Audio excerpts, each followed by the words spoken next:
moi je vais arriver après. Je sens cette information-là dans mon cœur. Est-ce que nous pouvons prendre Matthieu chapitre 6? Dieu est en train de faire un travail. Je suis là. Matthieu chapitre 6.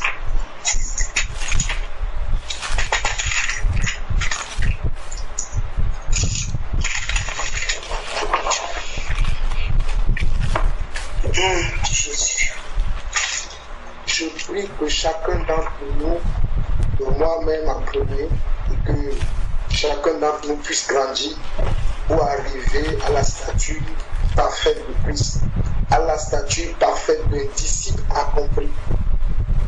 Nous sommes des disciples, mais nous devons être des disciples accomplis. Parce que le disciple accompli ne regarde pas ce qu'il voit, mais il regarde les Écritures. Il attend que les Écritures s'accomplissent.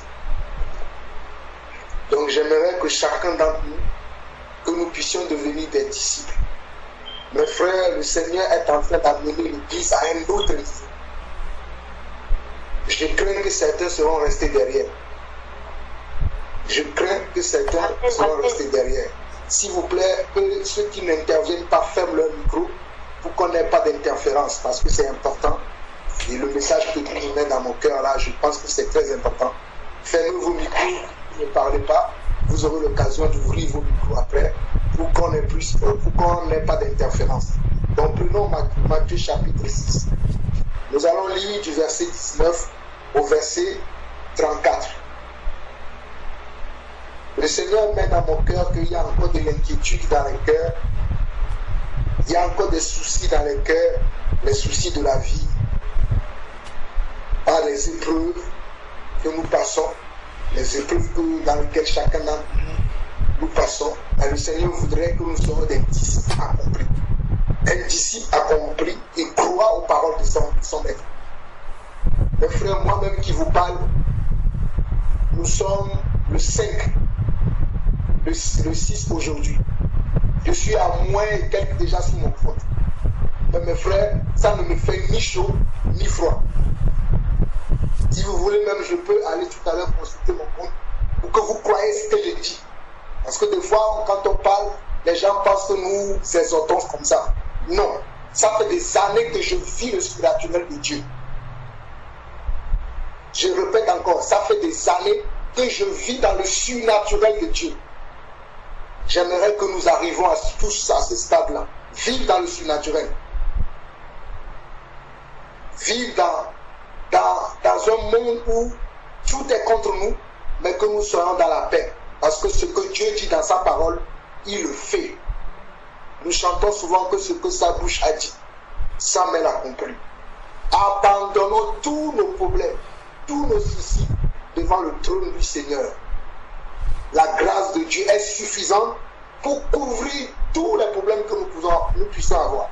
Que ce soit les maladies, que ce soit les problèmes de la vie, de quoi manger, de quoi se vêtir, de quoi payer ses factures.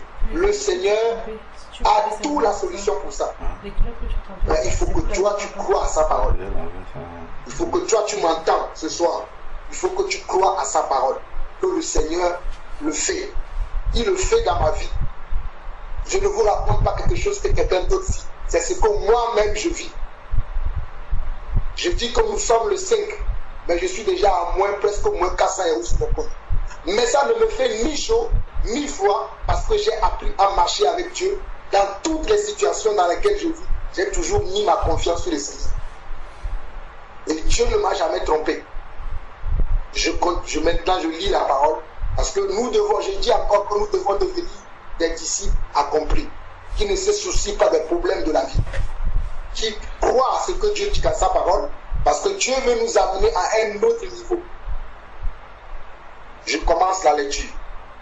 On nous dit dans Matthieu chapitre 6 à partir du verset 19, ne vous amassez pas des trésors sur la terre où la terre et la rouille détruisent et où les voleurs percent et dérobent, mais amassez-vous des trésors dans le ciel où la terre et la rouille ne détruisent point et où les voleurs ne percent ni les dérobent. Car là où est ton trésor, là aussi sera ton cœur. L'œil est la lampe du corps. Si ton œil est en bon état, tout ton corps sera éclairé. Quand on dit l'œil est la lampe du corps, l'œil c'était considéré encore dans la Bible comme le cœur. Ce n'est pas l'œil naturel comme vous pouvez voir vos deux yeux. Dans la Bible, quand on parle de l'œil, on parle aussi du cœur. C'est-à-dire si ton cœur est dans l'assurance, si ton cœur est dans la confiance, tu ne vas pas tergiverser, tu ne vas pas être là à ruminer, mais tu vas croire à ce que Dieu dit dans sa parole. J'avance.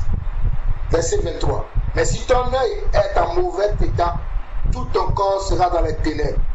Si donc la lumière qui est en toi est ténèbres, combien seront grandes ces ténèbres?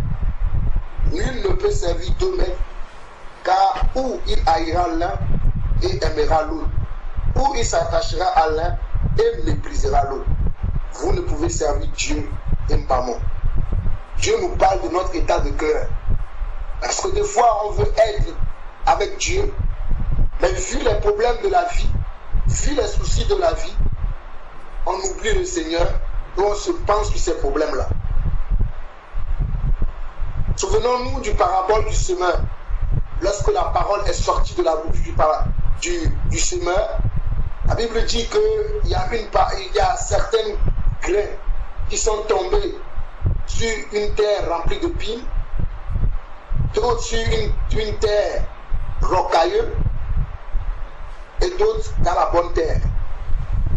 Là où il y a les épines, la Bible l'interprète en disant que c'est les gens, lorsqu'ils entendent la parole, ils sont contents, ils sont joyeux, ils disent « Ah, cette parole est pour moi ». Mais lorsqu'il vient une tribulation, lorsqu'il vient une persécution, ils abandonnent cette parole. Et ils deviennent pires. De telle façon que même l'état dans lequel ils se retrouvent est pire que l'état dans lequel ils étaient avant même d'écouter la parole, avant de recevoir la parole qui vient de Dieu. La terre rocailleuse est considérée selon les Écritures, c'est la terre que lorsqu'elle attend même la parole, elle ne croit pas à cette parole-là. Elle ferme son cœur. Elle ne veut même pas l'accepter, cette parole. J'espère ici qu'au milieu de nous, il n'y a que de bonnes terres. Je ne sais pas pourquoi Dieu me conduit à parler de ça, mais soyons vraiment de bonnes terres. Parce que Dieu veut faire des choses surnaturelles avec chacun d'entre nous. J'avance. Verset 25. Dans Matthieu chapitre 6. C'est pourquoi je vous dis, ne vous inquiétez pas pour votre vie, de ce que vous mangerez, ni pour votre corps, de quoi vous serez vêtus. La vie n'est-elle plus pas que la nourriture, et le corps plus que le vêtement? Regardez les oiseaux du ciel, ils ne sèment ni ne moissonnent, et ils n'amassent rien dans les greniers, et votre Père céleste les nourrit. Ne valez-vous pas beaucoup plus que qui de vous, par ses inquiétudes, peut ajouter une coudée à la durée de sa vie? Et pourquoi vous vous inquiétez au sujet du vêtement? Considérez comment croissent les lits des champs. Ils ne travaillent ni ne filent. Cependant, je vous dis que Salomon même, dans toute sa gloire, n'a pas été vêtu comme l'un d'eux. Si Dieu rêvait ainsi l'herbe des champs, qui existe aujourd'hui et qui demain sera jeté au fou, ne vous vêtira-t-il pas à plus forte raison les gens de peu de foi? Ne vous inquiétez donc point et ne dites pas que mangerons-nous, que boirons-nous, de quoi serons-nous vêtus?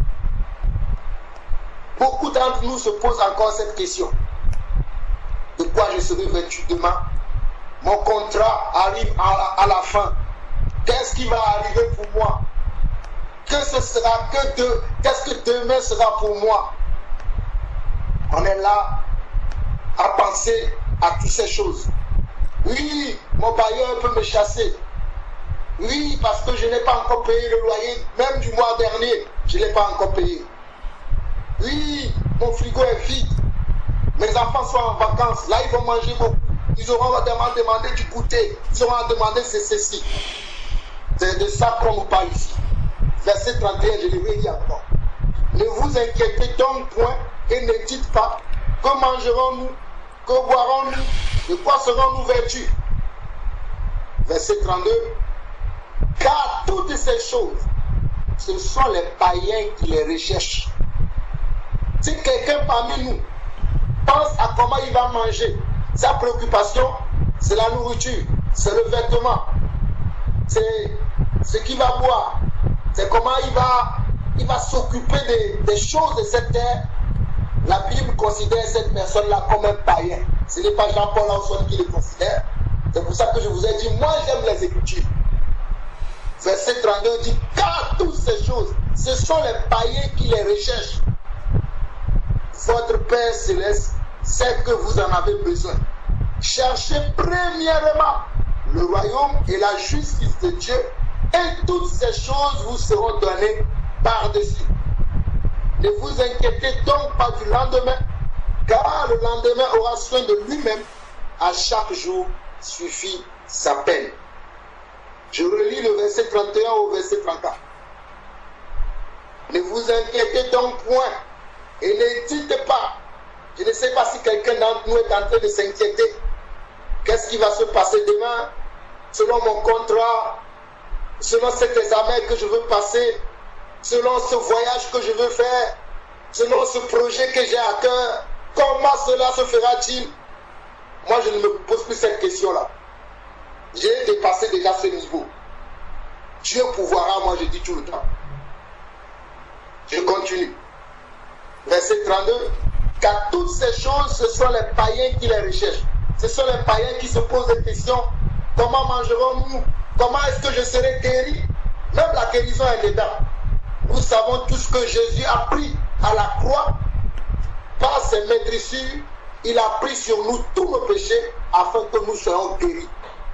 Et moi-même qui vous parle, je suis un grand malade qui souffre du dos. Mais je ne regarde pas mon dos, je regarde à Christ. Donc, même la maladie est ici.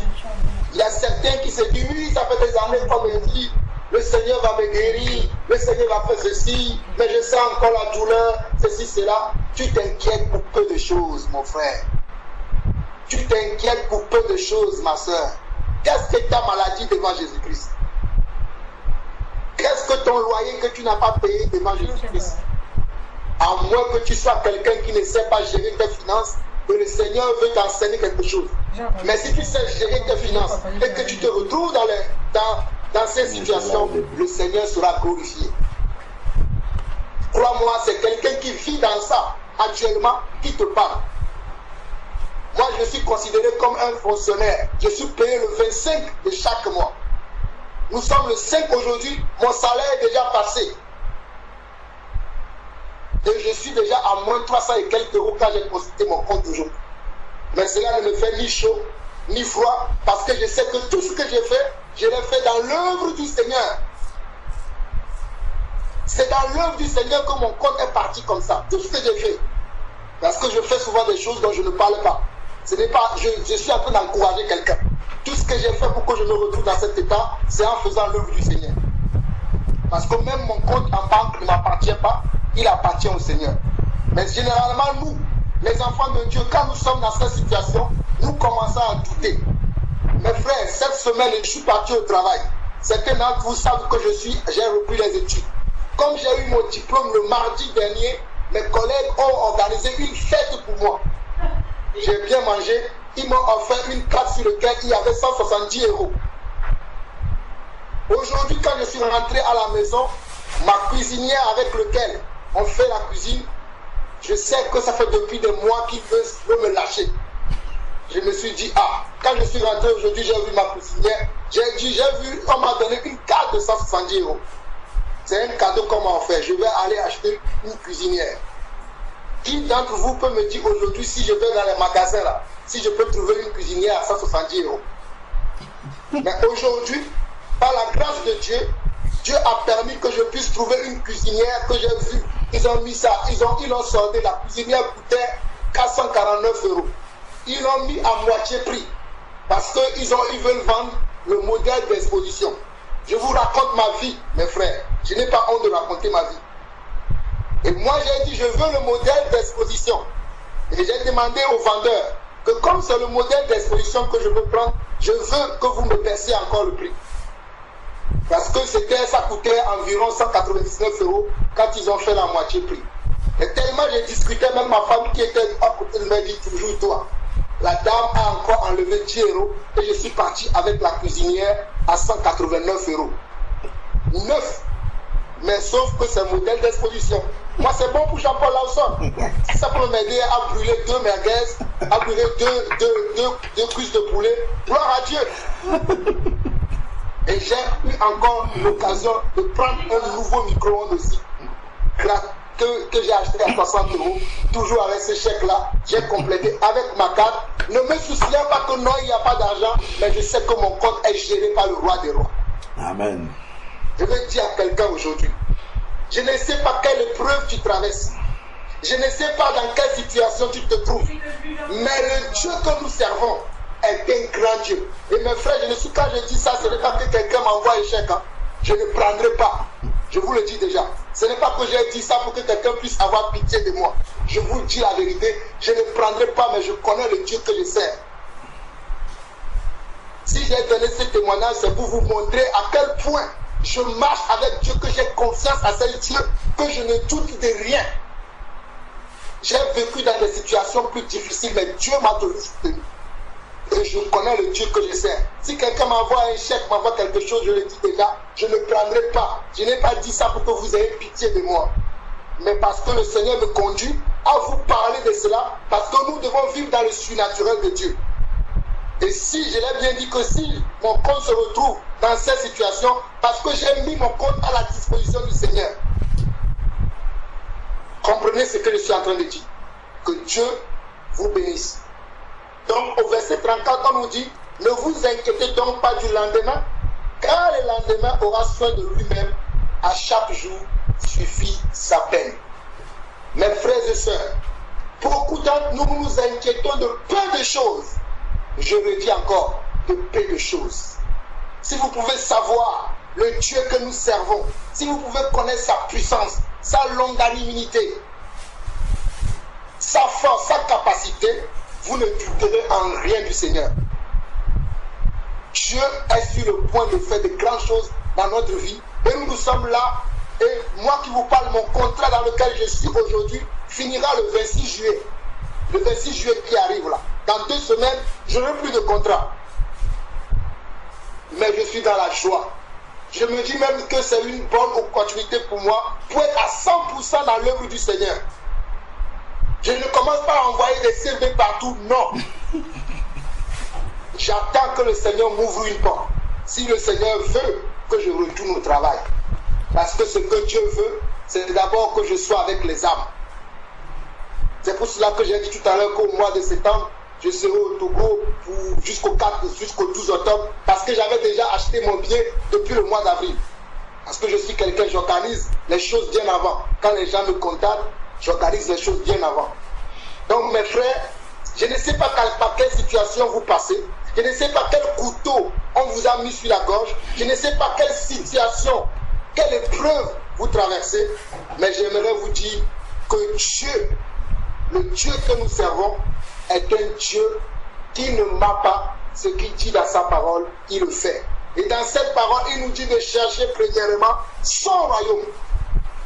Si nous sommes en train de chercher son royaume, non pas dans la chair, mais dans l'esprit, Dieu va nous accorder le surnaturel. Dieu va nous accorder de voir des choses que nous ne nous attendons pas. Dieu va nous bénir au-delà même de nos expectatives, au-delà même de ce que nous imaginons. Mais nous devons chercher premièrement son royaume. Chercher premièrement le royaume de Dieu veut dire quoi? Chercher premièrement le royaume de Dieu veut dire que je m'oublie moi-même. Je ne vois pas mes intérêts. Je ne vois pas ma façon de faire les choses. Je ne cherche pas à me satisfaire d'abord moi-même. Je satisfais d'abord les intérêts du royaume de Dieu. Je satisfais d'abord ce qui touche le Seigneur. Je satisfais d'abord ce qui touche mes frères et sœurs. C'est ça que je dois faire d'abord et après le Seigneur s'occupera de moi. Mais si d'abord je veux me mettre à la place du Seigneur, c'est-à-dire je me dis moi d'abord, moi ceci, moi cela, le Seigneur ne va pas me bénir. Mais si je cherche premièrement le royaume de Dieu, le Seigneur va me bénir. le Seigneur va m'encourager. Le Seigneur va créer des situations pour me sortir même des trous, des choses dans lesquelles je ne pense même pas, j'espérais même pas que je pourrais sortir. Le Seigneur me sortira dedans. Et croyez-moi, c'est un rescapé qui vous parle, un rescapé de plusieurs situations. Mais j'ai confiance à mon Seigneur parce que c'est ainsi que le Seigneur marche avec moi. Je dis cela pour encourager quelqu'un qui vit des situations difficiles, qui se dit comment je vais faire, comment je vais gérer. Mais je veux te dire que le Seigneur a déjà tout prévu. Sois dans la foi. Si tu n'es pas une dépensière, si tu n'es pas quelqu'un qui fait des choses sans consulter le Seigneur, quelqu'un qui ne marche pas avec l'esprit, peut-être le Seigneur t'apprend des leçons pour que tu changes ta façon de gérer tes finances, de gérer ta vie, de faire des choix, des décisions dans ta vie. C'est pour ça que le Seigneur te fasse passer par là. Mais si tel n'est pas le cas, mais tu veux servir Dieu, tu cherches d'abord premièrement son royaume, alors souviens-toi du verset 34 de Matthieu chapitre 6. Si tu sais que toi tu n'es pas en train de faire ton affaire à toi, mais c'est le royaume que tu cherches d'abord, que ce verset 34 là, écris-le même si tu veux, partout dans ta maison, pour le voir tout le temps, afin que ça te parle. Et le Seigneur agira certainement dans ton cœur. Que Dieu nous bénisse. Je continue avec une autre petite exhortation, selon que le Seigneur me permet rapidement, je ne vais pas trop tarder. Je sais qu'avant que Jésus ne parte au ciel, il nous a promis de nous donner le Saint-Esprit. Il nous a promis que le Saint-Esprit sera avec nous jusqu'à la fin du monde et que le Saint-Esprit serait la personne qui va nous aider à marcher comme lui. Je suis quelqu'un, j'aime beaucoup l'Esprit. J'aime beaucoup marcher avec l'Esprit. Ces derniers temps, vous allez m'entendre beaucoup parler de l'Esprit. Parce que sans l'Esprit, il nous sera impossible de marcher avec Dieu. Donc quand nous voyons dans Luc, chapitre 7, le verset 21 au verset 22, le temps que j'ouvre cette partie-là, vous allez voir que l'Esprit de Dieu, c'est comme une onction sur notre vie. Lorsque nous avons le Saint-Esprit, nous sommes remplis de l'onction de Dieu. Nous pouvons faire bouger des montagnes. Nous pouvons faire sauter des ponts. Parce que nous avons comment la puissance de Dieu, l'onction de Dieu, c'est le Saint-Esprit. Donc dans la Luc 7, verset 21, on nous dit, parce que là Jésus faisait des miracles, verset 21, verset 22, on nous dit, à l'heure même Jésus guérit plusieurs personnes de maladies, d'infirmité et d'esprits malins, et il rendit la vie à plusieurs aveugles.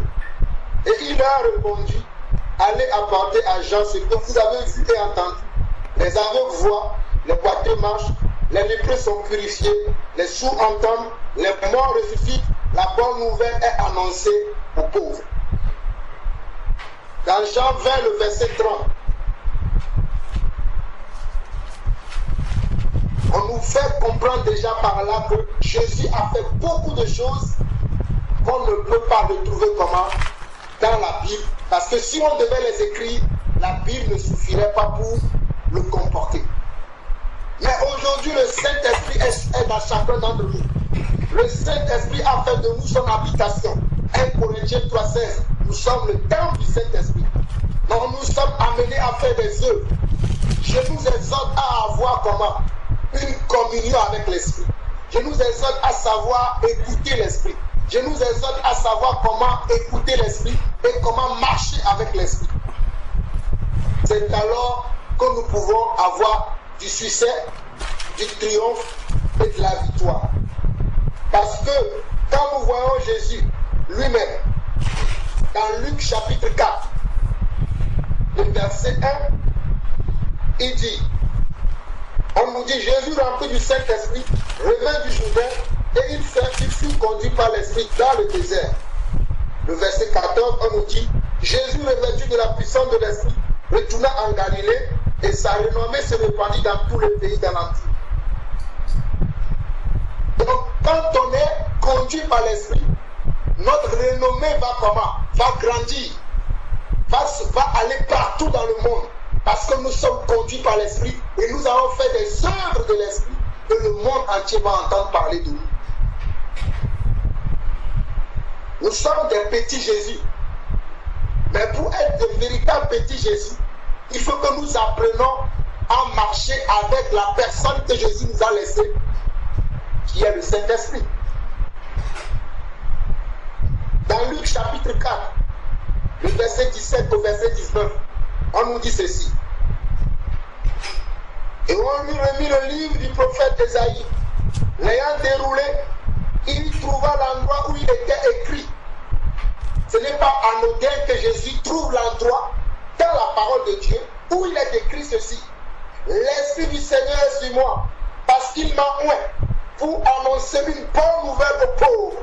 Il m'a envoyé pour guérir ceux qui ont le cœur brisé, pour proclamer aux captifs la délivrance et aux aveugles le recouvrement de la vie, pour renvoyer libres les opprimés, pour publier une année de grâce du Seigneur.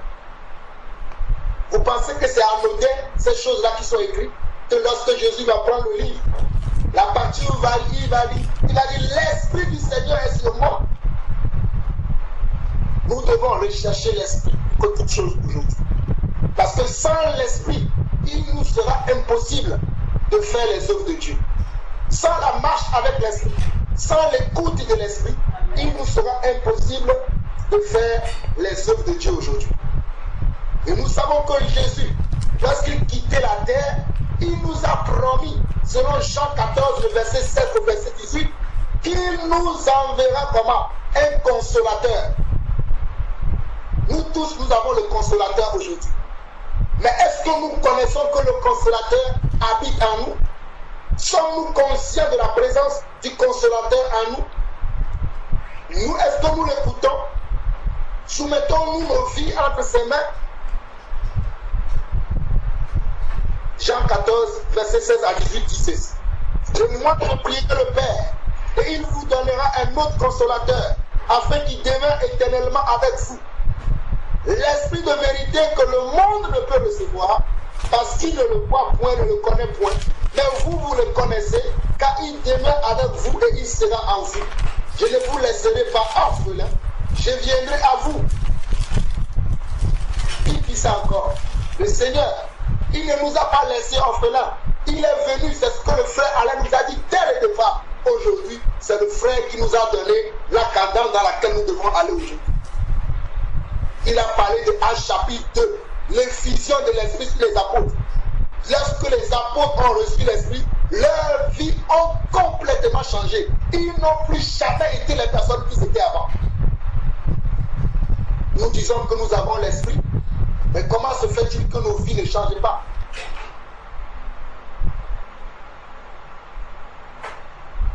Nos vies doivent changer. Nous devons imiter les apôtres. Nous devons être des modèles des apôtres. Mais comment nous n'arrivons pas? Ça veut dire que nous n'écoutons pas assez l'Esprit. Ça veut dire que nous n'avons pas encore compris davantage le langage de l'Esprit. Parce que le langage de l'Esprit est différent du langage de la chair. J'aimerais que quelqu'un apprenne le langage de l'Esprit. Ça va nous éviter beaucoup de choses, de perdre du temps dans beaucoup de choses. Moi, j'ai tellement perdu du temps qu'aujourd'hui, je rends grâce à Dieu que je travaille pour grandir dans cette marche de l'Esprit, pour ne plus perdre du temps. Ceux qui veulent perdre du temps, qui perdent du temps. Moi, j'ai trop perdu du temps. Vous savez, le temps est quelque chose qu'on ne peut pas rattraper. Tu sais, si tu as un rendez-vous à 10h et que tu arrives à 10h05, tu ne peux pas ramener le temps à 10h. 10h05, c'est fini. Tu ne peux plus ramener le temps à 10h. Tu as raté le 10h, tu l'as raté. C'est la même chose avec l'Esprit. Lorsque l'Esprit veut nous diriger, nous devons être capables de se positionner là où l'Esprit veut nous placer. Parce que l'Esprit est efficace, l'Esprit est puissant, l'Esprit c'est de la force, l'Esprit c'est de l'onction, l'Esprit c'est de l'intelligence, c'est de la sagesse, l'Esprit c'est la foi. Jean 16, verset 7 nous dit, Jésus parla encore, cependant je vous dis la vérité, il vous est avantageux que je m'en aille, Car si je ne m'en vais pas, le consolateur ne viendra pas vers vous. Mais si je m'en vais, je vous l'enverrai. Il a fait. C'est ce que le frère nous a dit tout au début de cette réunion. Actes chapitre 2. Nous sommes toujours dans Actes chapitre 2 là. Jésus est parti. Il a envoyé le consolateur. Il a invité le monde entier pour que le monde entier soit au courant que mon consolateur est maintenant parmi mes enfants. Il est en eux, il est sur eux, il est avec eux. Et aujourd'hui, ce même consolateur est dans ta vie, il est dans ma vie. Mais que faisons-nous avec? Mon hésitation, c'est simple. Que faisons-nous avec le consolateur qui est dans notre vie? Parce que le consolateur n'est pas venu dans notre vie pour que je puisse dire que oui, je suis rempli de l'esprit et puis c'est bon. Non. Pour que je puisse prier en langue et puis c'est bon. Non. Il est dans ma vie pour quelque chose. Pour que je sois un modèle parfait de Christ. Je ne dis pas que moi je suis arrivé, mais le Seigneur m'a révélé ces choses-là, que je dois travailler encore dessus. Et je travaille. Et pendant que je travaille, je partage avec vous afin que nous soyons au même niveau. Ne croyez pas que Jean-Paul Lawson est arrivé. Je suis en train de travailler ma vie afin d'être au même diapason avec l'esprit.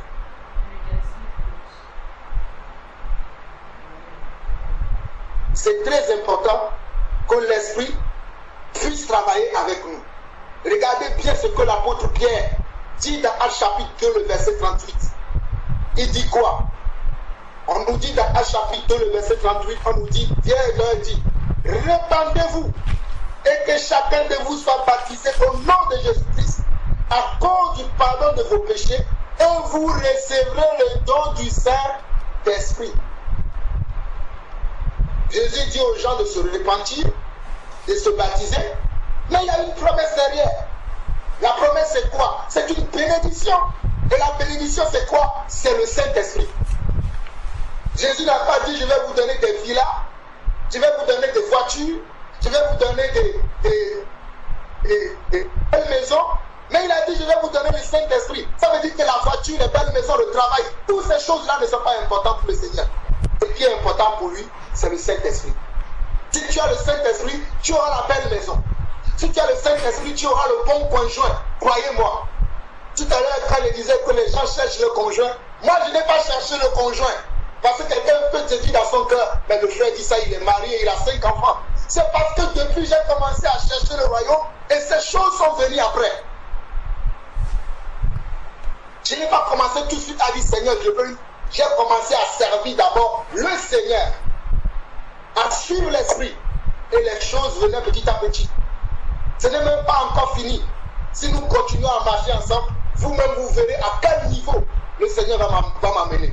Vous-même vous le verrez. Vous le verrez de vos propres yeux. Ça sera encore beaucoup plus évident.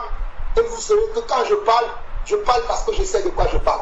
La Bible dit que nous parlons parce que nous savons de quoi nous parlons. Nous avons cru. C'est pour ça que nous parlons.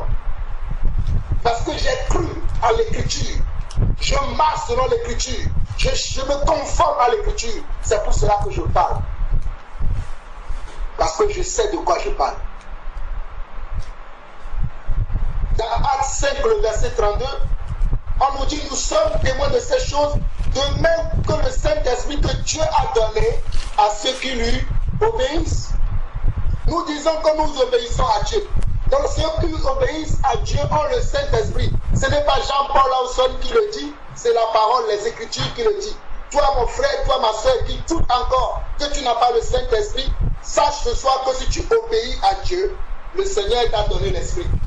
Maintenant, il faut apprendre à l'écouter. Il faut apprendre à savoir marcher avec lui. Lorsque vous voulez acheter une voiture, ou bien lorsqu'on vous a donné, je vais prendre l'exemple que lorsqu'on vous a offert une voiture, si vous n'avez pas de permis, qu'est-ce que vous allez faire? Vous allez passer le permis. Si vous ne connaissez pas le code, vous allez apprendre le code pour pouvoir utiliser la voiture. C'est la même chose que l'esprit. Dieu vous a donné maintenant l'esprit. Apprenez maintenant le code de l'esprit, le permis de l'esprit, pour marcher avec l'esprit. C'est très important. Nous devons communier avec l'esprit. La communion avec l'esprit va nous éviter beaucoup beaucoup d'erreurs, beaucoup de dégâts, beaucoup de discussions inutiles, beaucoup de tracasseries, beaucoup de choses que les gens font. Si toi tu marches avec l'esprit, tu vas éviter ces choses. Jean 16, le verset 13 au verset 15. Celui qui veut savoir l'esprit, je vous en conjure, lisez beaucoup le livre de Jean, les épîtres de Jean et les livres des Actes des Apôtres. Vous allez voir que c'est le livre de l'esprit. Je précise encore, le livre de Jean, le livre des Actes des Apôtres, vous allez voir que c'est le livre de l'esprit. On nous dit dans Jean 16, le verset 13 au verset 15, on nous dit quand le consolateur sera venu, l'esprit de vérité, il vous conduira dans toute la vérité, car il ne parlera pas de lui-même, mais il dira tout ce qu'il aura entendu et il vous annoncera les choses à venir. Il me glorifiera parce qu'il prendra de ce qui est à moi et vous l'annoncera. Tout ce que le Père a est à moi. C'est pourquoi j'ai dit qu'il prend ce qui est à moi et il vous l'annoncera. Et moi je prierai le Père et il vous donnera un autre consolateur afin qu'il demeure éternellement avec vous. C'est juste Jean 14, le verset 16. Mais vous avez vu que Jean 16 plutôt, le verset 13 au verset 14, c'est tout à la fin. On nous dit tout ce que le Père a est à moi. C'est pourquoi j'ai dit qu'il prend de ce qui est à moi et vous l'annoncera. Donc l'Esprit, quand il est à nous, il est à nous pour nous annoncer les choses qui sont au Seigneur.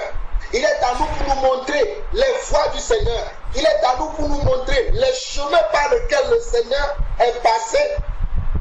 Les chemins par lesquels nos prédécesseurs dans la foi, les apôtres, les premiers prophètes, parce que nous savons que les prophètes, ce sont des gens qui ont été conduits par l'Esprit. C'est l'Esprit qui les conduisait et c'est par l'Esprit qu'ils ont pu faire les actes que nous lisons dans tous les prophètes. Si je prends le prophète Jérémie, le prophète Zacharie, le prophète Esaïe, vous allez voir que lorsque ces personnes vont parler, ils vont dire, je fus saisi par l'Esprit. L'Esprit m'a mené à tel endroit. Apocalypse chapitre 1, chapitre 2, chapitre 3, Jean parle encore de cela. Il dit qu'il fut saisi par l'Esprit. L'Esprit l'a emmené dans une vision. L'Esprit l'a emmené encore plus loin dans la vision. Nous verrons tous ces passages-là tout à l'heure. Mais sachez simplement que selon Jean 3,16, on nous dit que car Dieu a tant aimé le monde, qu'il a donné son Fils unique, afin que quiconque croit en lui ne périsse point, mais qu'il ait la vie éternelle. La vie éternelle, c'est encore quoi? C'est l'Esprit. 1 Jean 3, le verset 1. Voyez quel amour le Père nous a témoigné pour que nous soyons appelés enfants de Dieu, et nous le sommes. Si le monde ne nous connaît pas, c'est qu'il ne l'a pas connu. C'est qu'il n'a pas connu qui? Il n'a pas connu le Saint-Esprit. Il n'a pas connu Jésus-Christ. Parce qu'il ne peut pas voir le Saint-Esprit. Mais vous et moi, nous le voyons parce qu'il a choisi de nous, de faire de nous son temple, sa demeure. Je ne sais pas si vous reconnaissez qui vous êtes. Souvent, lorsque des gens témoignent de Satan, les gens qui sont beaucoup satanistes, ils disent beaucoup que les enfants de Dieu ne savent pas quelle puissance ils ont. Ils ne savent pas quelle identité ils ont. Moi, j'ai décidé de reconnaître mon identité. J'ai décidé de savoir qui je suis dans le Seigneur. Parce que toi qui es quelqu'un, mais qui ne sais pas qui tu es, tu vas souffrir beaucoup. Imaginons-nous que aujourd'hui dans le monde, que le fils de, je ne sais pas, de Macron ou de Nicolas Sarkozy ne reconnaissent pas que son père est Nicolas Sarkozy ou bien Macron. Quelle galère ce petit enfant va vivre. Imaginez-vous aujourd'hui que le fils de Donald Trump ne reconnaisse pas que son père c'est Donald Trump, le président des États-Unis, la puissance mondiale dont tout le monde a peur. Il ne sait pas que c'est son père, que ce Donald Trump-là veut l'aider dans sa vie. Quand Donald Trump le parle, il dit non, moi je ne sais pas. C'est la même réaction que nous faisons avec le Saint-Esprit.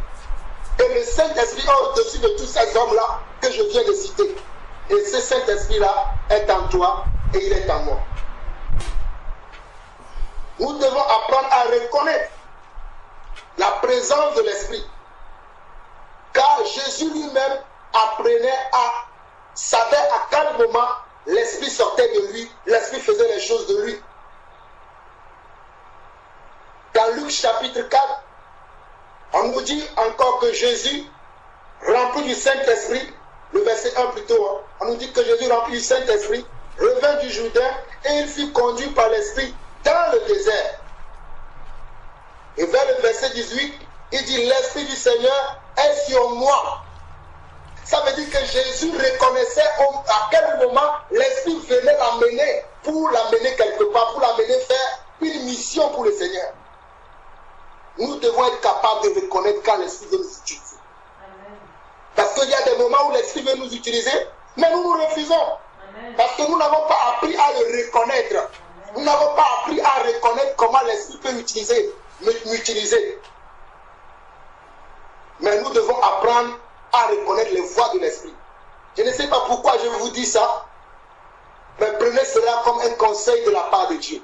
Parce que je dis encore, le Seigneur veut amener l'Église à un autre niveau. Et ce niveau-là, c'est l'Esprit qui va le faire. Soyons prêts à écouter l'Esprit. Tout ce que nous avons entendu aujourd'hui, sans l'Esprit, il nous sera impossible de le réaliser. Mais avec l'Esprit, nous ferons des exploits. Regardez dans Actes chapitre 8, le verset 29. Actes chapitre 8, le verset 29.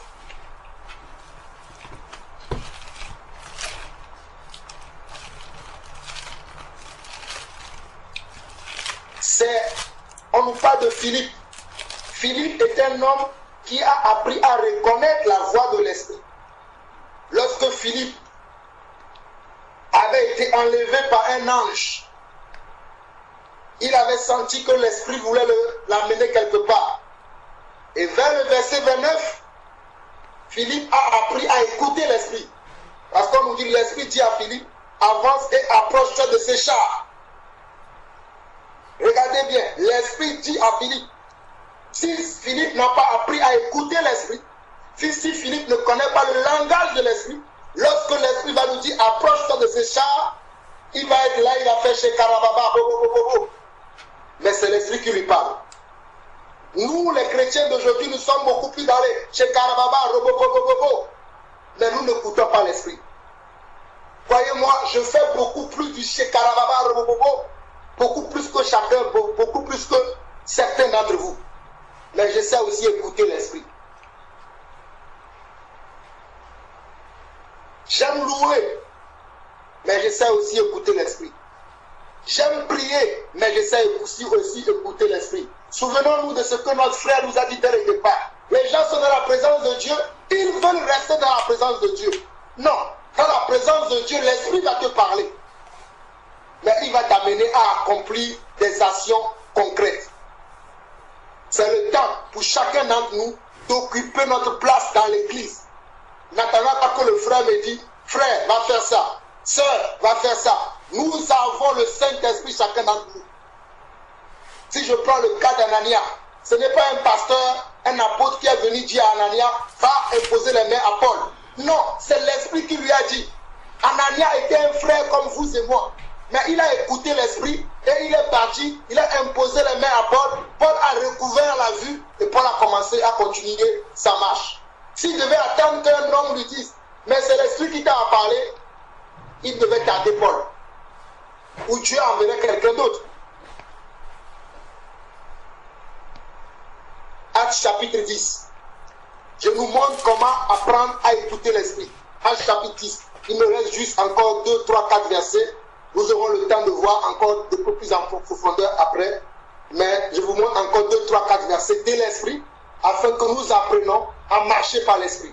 Dans Actes chapitre 10 encore, au verset 19, Pierre a eu une vision.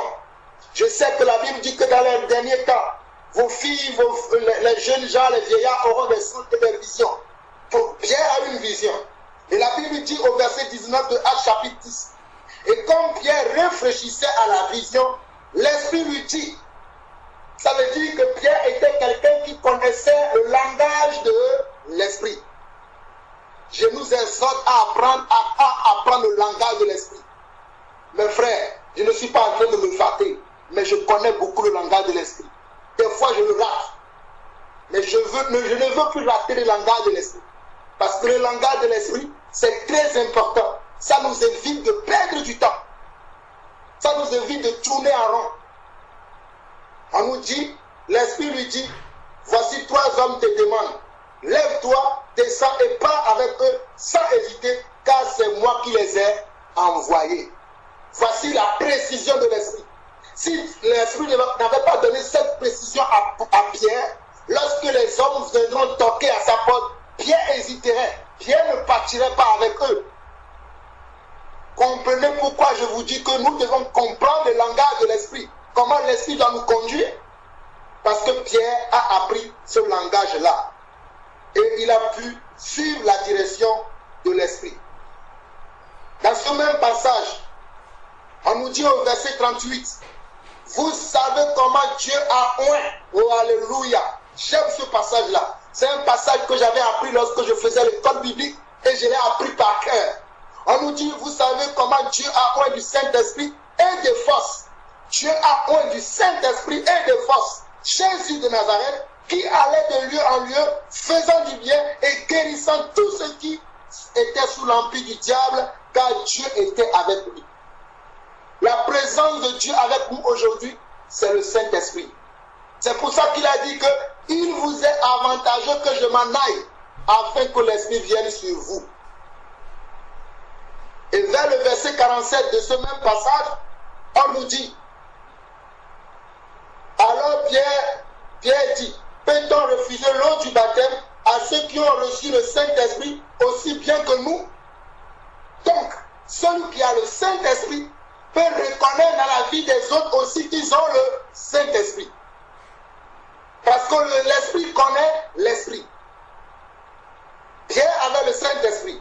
Il a reconnu que le Saint-Esprit est arrivé aussi dans la maison de Corneille. Donc il va dire, est-ce que je peux refuser le baptême à ceux qui ont reçu le consolateur comme moi? Je ne peux pas, si je le fais, ça serait un péché. C'est pour ça qu'il les a baptisés avant de partir. Si vous regardez dans Actes chapitre 11, lorsque Pierre était en train d'expliquer aux apôtres qui ont appris que Pierre est parti dans la maison des païens et qui vont commencer à lui poser des questions, à le chercher de gauche à droite. Si vous regardez le verset 10, le verset 12 plutôt, Pierre dit encore, l'Esprit me dit. C'est-à-dire, si l'Esprit ne m'avait pas dit, vous ne saurez pas que je suis parti dans la maison de ces gens-là. Mais parce que j'ai écouté l'Esprit, parce que l'Esprit avait une mission pour moi là-bas, j'ai obéi, je suis parti, j'ai accompli la mission de l'Esprit. C'est ce qu'il veut leur dire. L'Esprit me dit de partir avec eux sans hésiter. Les 6 hommes que voici m'accompagnèrent et nous entrâmes dans la maison de Corneille. C'est encore quoi? L'Esprit. Je vous ai déjà dit que lisez beaucoup le livre des Actes des Apôtres. Je ne vais pas lire tout, mais je vais vous montrer quelques indices pour savoir que nous devons marcher par l'Esprit. Mais après, il ne faut pas que ça dépasse. Sinon, nous allons perdre du temps. On nous dit au verset 15, on dit, lorsque je me fus à parler, le Saint-Esprit descendit sur eux comme sur nous au commencement. Et je me souviens de cette parole du Seigneur, Jean a baptisé d'eau, mais vous serez baptisés du Saint-Esprit. Donc on peut avoir le Saint-Esprit et on reçoit encore dessus le baptême du Saint-Esprit. Et cela fait qu'on va parler en langue. Je prie pour que ceux qui sont parmi nous, qui ne parlent pas en langue, pour qu'ils puissent demander à Dieu le baptême du Saint-Esprit. Parce que je sais que Satan, aujourd'hui, s'est levé contre ce baptême-là. Il dit aux gens que cela n'est plus important aujourd'hui, le baptême de l'Esprit. Mais moi je vous dis, vous qui ne parlez pas en langue, cherchez ce don-là. Cherchez à recevoir le baptême de l'Esprit. Si vous avez besoin qu'on prie pour vous, demandez simplement prier pour moi pour que j'ai le baptême de l'Esprit. Mais c'est très important. Le baptême de l'Esprit est très important. Ce n'est pas à mettre de côté. Je continue. Au verset 24, toujours du même passage, on nous dit que il y a un homme qu'on avait pris, et cet homme-là, on nous dit que c'était un homme de bien, plein d'esprit saint et de foi, et une foule à ce nom se joignit au Seigneur. On nous parle de qui ici? On nous parle de Barnabas. Barnabas était un homme de comment? D'Esprit Saint et de foi. Il avait le Saint-Esprit en lui. Et il est rempli de foi. Celui qui a le Saint-Esprit, il va être rempli aussi de foi. Peut-être pas au même niveau que le Seigneur, mais au fur et à mesure que tu vas marcher avec le Seigneur, ta foi va grandir. Et si tu continues, tu persévères, ça va pouvoir même dépasser les apôtres. Et même dépasser les œuvres que Jésus a accomplies. Parce que Jésus lui-même, il a dit, si quelqu'un croit en moi, il fera même de plus grandes œuvres que ce que moi, j'aurais fait. Dans Actes chapitre 13, on nous dit au verset 2, pendant qu'ils servaient le Seigneur dans leur ministère et qu'ils jeûnaient, le Saint-Esprit dit, mettez-moi à part Barnabas et Saul pour l'œuvre à laquelle je les ai appelés. Encore le Saint-Esprit qui parle encore aux apôtres. Mettez-moi ces deux personnes-là à part parce que j'ai pour eux une mission spéciale. Certains d'entre vous, le Seigneur a pour vous des missions spéciales.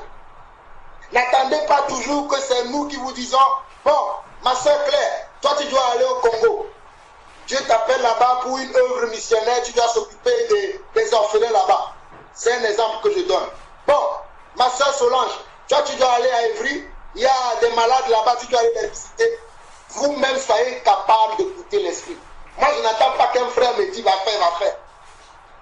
Je suis capable d'écouter l'esprit moi-même, savoir dans quelle direction je dois aller et dans quelle direction je ne dois pas aller. Parce que l'esprit peut nous empêcher aussi de ne pas aller dans certaines directions. L'esprit ne nous conduit pas qu'à faire des choses. Il nous empêche aussi de ne pas faire certaines choses. Je répète encore, l'esprit peut nous conduire à faire des choses, mais il peut nous empêcher aussi parce que nous voulons faire certaines choses. L'esprit va nous dire non, ne fais pas ça. Vous voulez la preuve? Je vais vous le montrer. Dans Actes chapitre 16, le verset 6. On nous dit, ayant été empêché par le Saint-Esprit d'annoncer la parole dans l'Asie, il traversait la Phrygie et le pays de la Galatie. Je continue. Arrivé près de la Mysie, ils se disposaient à entrer à Bithynie, mais l'Esprit de Jésus ne leur permit pas. C'est encore qui? C'est le Saint-Esprit. Il y a des fois où je veux me lever pour aller annoncer l'évangile. Mais le Seigneur me dit, reste dans la maison, prends ta Bible, je vais t'enseigner. J'obéis. Il y a des fois j'ai envie de rendre visite à des gens. Le Seigneur me dit, non, aujourd'hui tu ne rendras pas visite, tu vas aider ton épouse à la maison. Je reste au pied du Seigneur, je fais ce qu'il me demande. C'est ça, apprendre à écouter l'Esprit, à marcher avec l'Esprit. Un dernier passage, et je vais m'arrêter là. Il y a tellement beaucoup de passages, mes frères. On peut passer toute la nuit rien qu'à parler de l'Esprit. Et croyez-moi, je peux vous montrer plusieurs passages de l'Esprit. Mais le but, ce n'est pas de vous montrer les passages. C'est de vous inciter à rechercher. C'est de vous exhorter, vous encourager à rechercher cette marche par l'Esprit. Le dernier passage que j'aimerais vous donner par rapport à l'Esprit, c'est dans Actes chapitre 13, nous allons prendre le verset 9 au verset 10. Non, on peut lire même jusqu'au verset 11. Je vous disais tout à l'heure que l'Esprit va permettre qu'on soit surnaturel. Moi, je ne veux plus être naturel. Mes frères, c'est pour ça que des fois, vous allez me voir, je suis bizarre. Parce que l'Esprit, des fois, me révèle des choses.